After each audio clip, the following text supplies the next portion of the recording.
medical terminology can be pretty overwhelming. After all, it's like learning an entirely new language. But let's simplify the process before we get into it. Here's what you need to know. There are three components to medical terms. There's a root word, or the combining form, a prefix, and a suffix.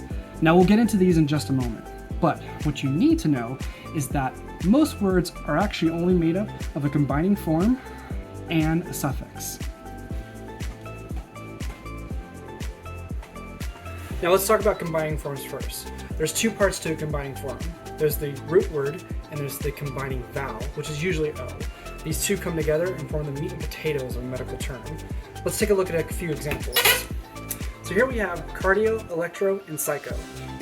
As you can see, cardi is the root word and O is the combining vowel. Same for elector and O, and psych and O.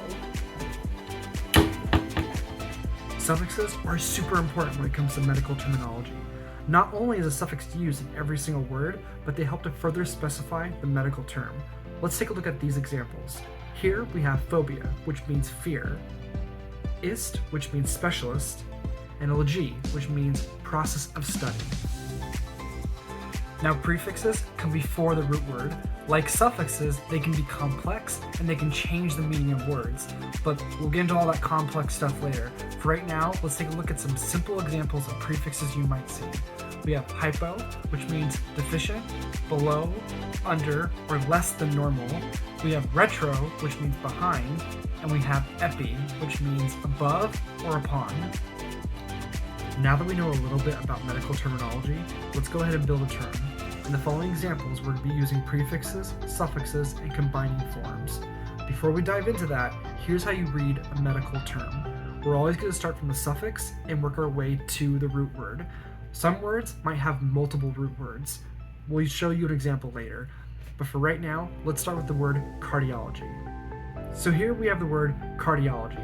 Let's go ahead and break it down. So we're going to write cardi/O/-LOGY, where cardi is our root word, and that means heart.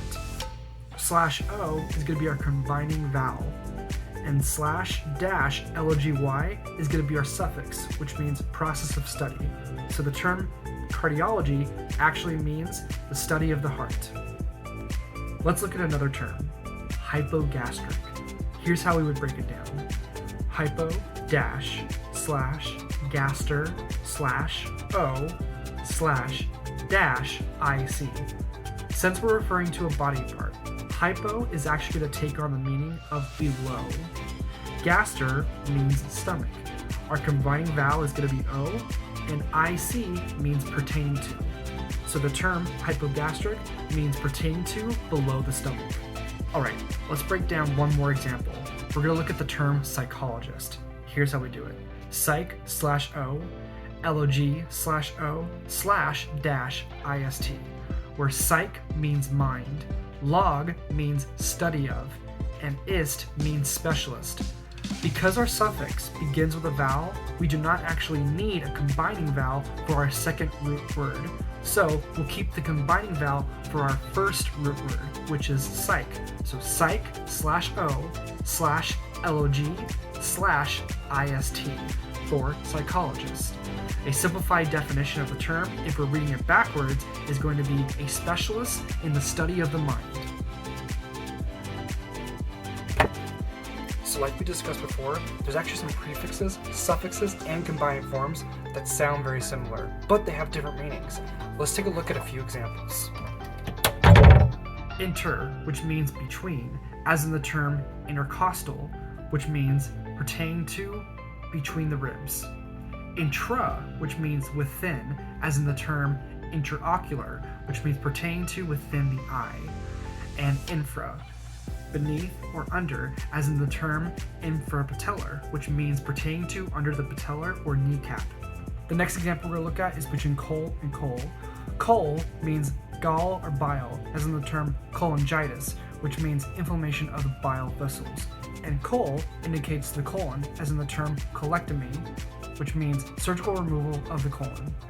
The last example we're going to look at is between ilium and ilium. Now these actually sound the same, but they have different meanings.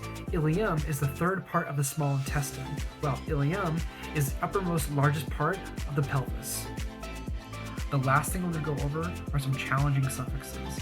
We're going to start with gram, graph, and graphy. Gram, which means to record, graph, an instrument in recording, and graphy, the process of recording.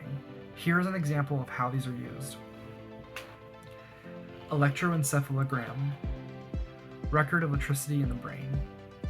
Electroencephalograph, an instrument used to record electricity in the brain. And electroencephalography, the process of recording electricity in the brain. The next group of challenging suffixes that we're going to review are scope and scopy. Scope, an instrument to visually examine, and scopy, the process of visually examining. Here are some examples of how these are used. Fundoscope, an instrument for examining the fundus of the eye.